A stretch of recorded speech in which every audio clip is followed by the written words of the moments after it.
Guys, my name is Maya, and it's been a while. I started a brand called Alchemize Fightwear when I was a student, when I was 20 years old. And now it is probably the largest brand in women's fight sports, if not one of the largest brands. Um, I was named Forbes 30 under 30. We throw the largest women's jiu-jitsu camps in the world. And I think we've done a lot of very unprecedented things in women's fight sports. So I want to tell you about the journey so far, and give you some pointers on how you can do something like this too, because what I've been able to do is take my main passion in life, which was jujitsu, and turn it into a career and a dharma and a life path that sets me free. I'm able to, it's not for the faint of heart, but I'm able to employ people um, and create a work culture that's different. I'm able to change a space and a community that I really care about, and like pay female athletes fair wages for their knowledge, and craft a different experience for women in fight sports. So whether or not you're passionate about fight sports or clothing, or you just want to start a business, or you just stumbled on this video, um, I'm not special, and I want to tell you how you can do it too. So, what I want to do first is take you back to where I was when I started the brand. I was 20 years old. I had worked a summer job. I had saved like my life savings at that point of $2,000. Um, and while I was working that summer job, it was an amazing job, an amazing opportunity. I was working in kind of a startup environment. It was like a spin-off of a larger company. I had an amazing boss who was really just trying to grow and develop me and give me opportunities, and really liked my coworkers. But there was just something in my soul that was like, I know this is not where I'm supposed to be. I know this is not my life. This is not my career. And I need to figure out what is. And I knew that from a pretty young age. I probably started having feelings like dread about the system and working a 9 to 5 when I was 15. And then this first job, I was 18 or 19. And by all accounts, having this job and getting paid well, and I worked that job my entire college time, full time in the summers and part time throughout the school year. It's like, if this is my life, like, I don't know what I'm going to do. I'm not going to survive. I just can't. I looked around in that office and I had beautiful coworkers, but I was just like, I don't see my future self in any of these people. And I would come home from the office and cry and be like, felt doomed, because I didn't know how I could start something different or do something different. I didn't know what was out there. And I think my family is quite traditional in the career paths that they've taken, and so I had a lot of familial pressure. My family is very supportive of what I do now, and like, they're amazing. But at that time, I felt a lot of familial pressure to like take a more normal path.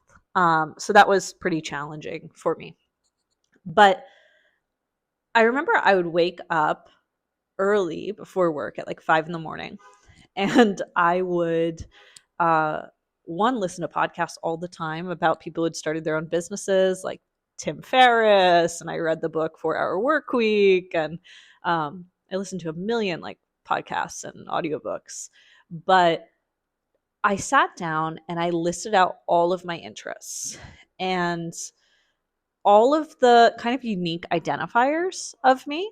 Um, and it wasn't really obvious at the time, but at some point I just started connecting. Oh, it's pretty unique that I'm a woman in jujitsu.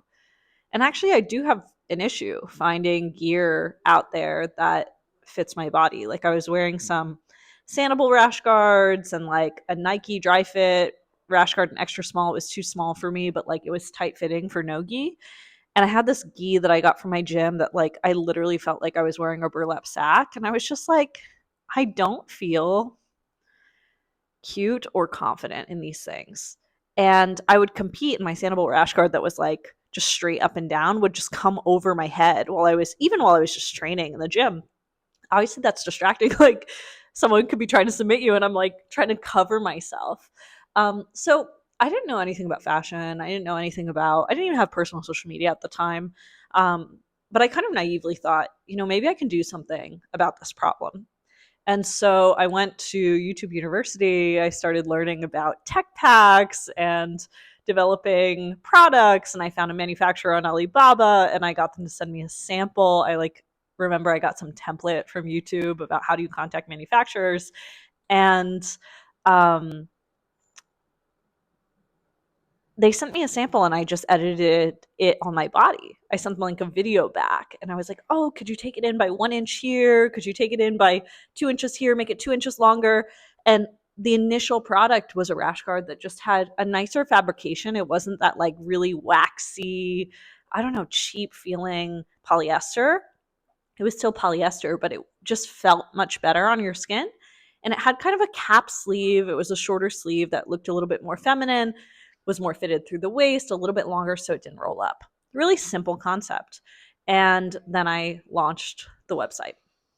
And we actually made a sale the first day, which was pretty cool. I didn't tell any of my friends that I was starting this business. I don't even think I told like my boyfriend at the time that I was starting the business. It was just like my little secret and my little baby that I was going to start to nurture.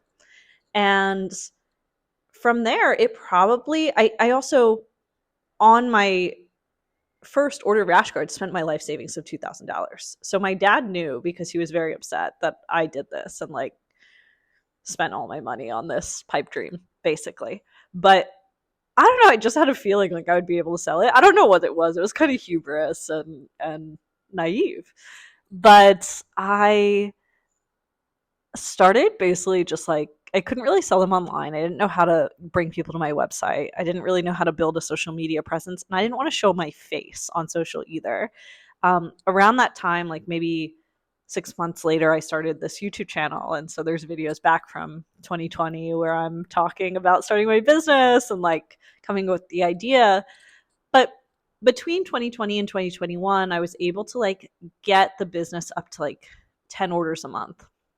And it was really through just like DMing people and following people on Instagram and telling them about my brand and posting on Instagram. And social media was less developed than it is now, where people would just kind of respond to you.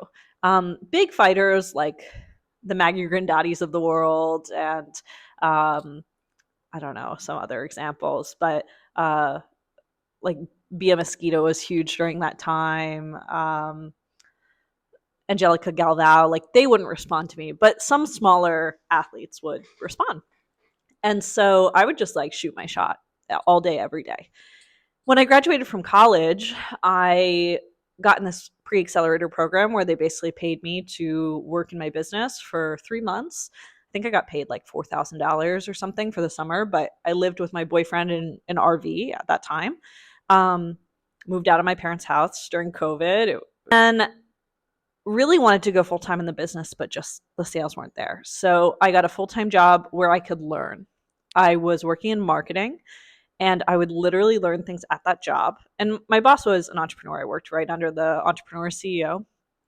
And he was like, would talk to me about my goals and like, how do you want to grow your business? And how do you think about your business? And I basically worked in personal branding and marketing. And I would learn things at work and I would run home and apply them. Like I would literally come home and like just work on my business. And after a year, I was able to quit the job. Probably got the business to like $10,000 a month in sales, maybe slightly under that, and then went all in on my dream.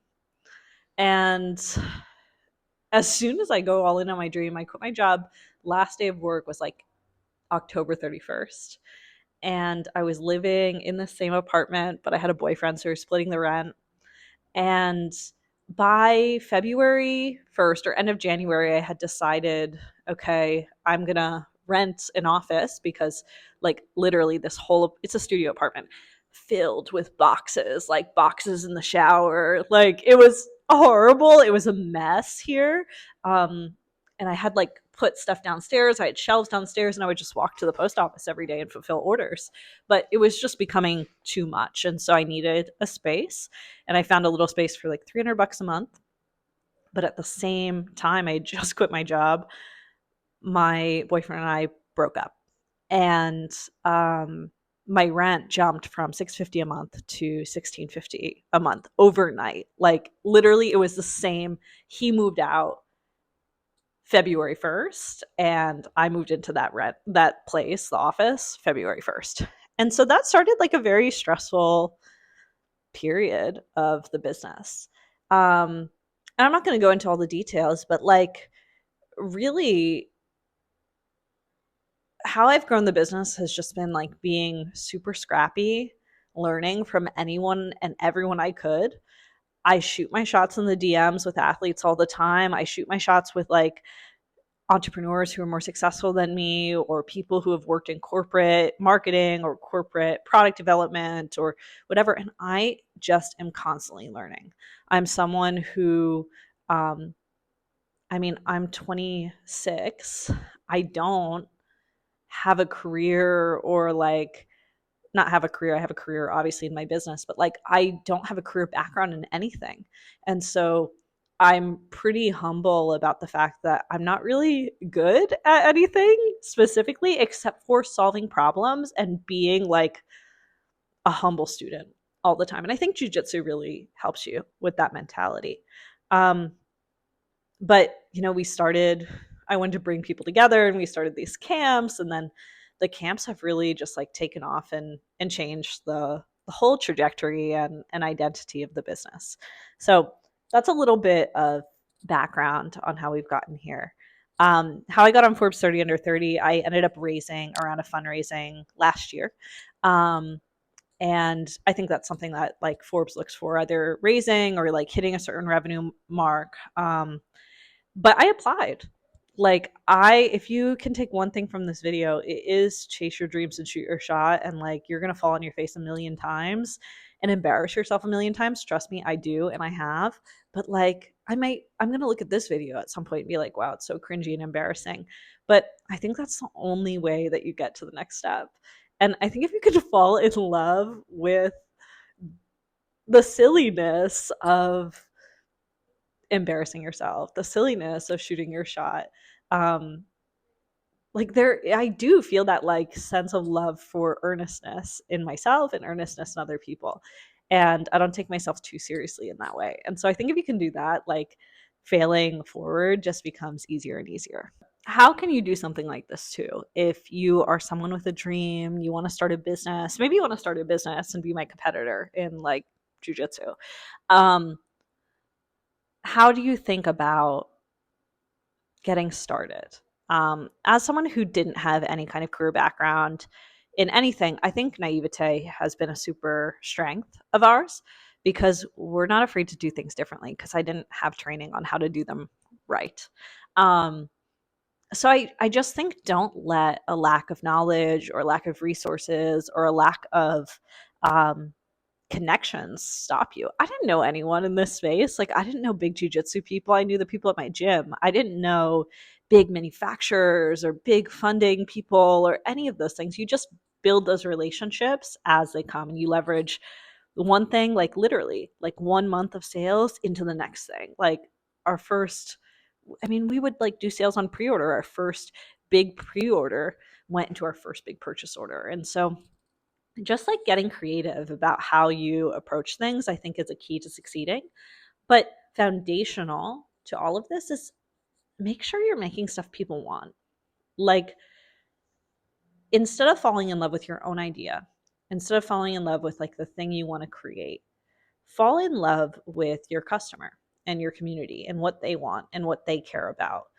And that means talking to them. That means being friends with them. That means being one of them too. If you are not your customer, that's okay. It helps, especially if it's your first business.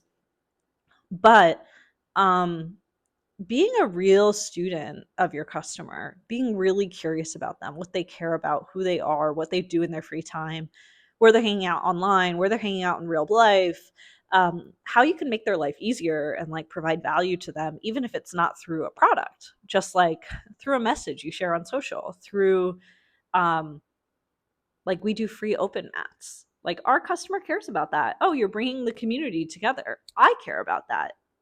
Oh, we're doing something useful with instead of just selling products all the time. But I would start with a problem, and I would start, if not a problem, with a problem owner, with a customer, and just getting really curious about them. And then just having persistence. Like I started the brand and it was a year and a half before we even got to 10 orders a month. It was like 1 to 2 orders a month for a year and a half. And then it's helpful for me to even say that out loud again. Because I forget and I often feel like things are moving too slow, like we should be somewhere else. But it took a year and a half to even get off the ground. And then from 10 orders to a month to 40 orders a month, it was probably another year. And then from there to a few hundred orders a month, I don't know, maybe it took another year. And then growing has just been incremental. You really just have to be patient and find something that you can stay passionate about for 5-10 years, because it takes that long to really get good at a craft and to really understand a customer and be able to market to them effectively, and to build a name and a reputation in a space and to really get that momentum and traction. I'll end the video with this. I think the world needs more leaders. The world needs more people who have a vision, who want to create something cool in society. And it doesn't have to be massive. It doesn't have to be, you're running for a public office, or you are, creating an invention that's going to change the world, or creating a software that's going to change the world. It can be, I really care about women who do fight sports. I really care about women in general. I'm going to make this corner of the world better and cooler and more awesome. And I think if you're doing that and you're doing that over time across different dimensions, you're always going to be able to make money, because money just follows excellence. I trust that, us doing free self-defense in Philly, even though we don't have a dollar value tied to it, or us doing open mats, or us just throwing camps that are elite and awesome, or us just like going the extra mile with product or going the extra mile with customers, that excellence is what's going to make the difference and like make us be successful in the long term, even if it's not showing immediate returns today. So I just invite you to think about, like, how can you be a leader in the things you care about, and chasing excellence over the next dollar all the time. Thank you for spending your time with me. I'm sorry if this video was all over the place. I'm just getting back into YouTube, but I want to share more about the journey. So I will be sharing weekly. Thank you so much.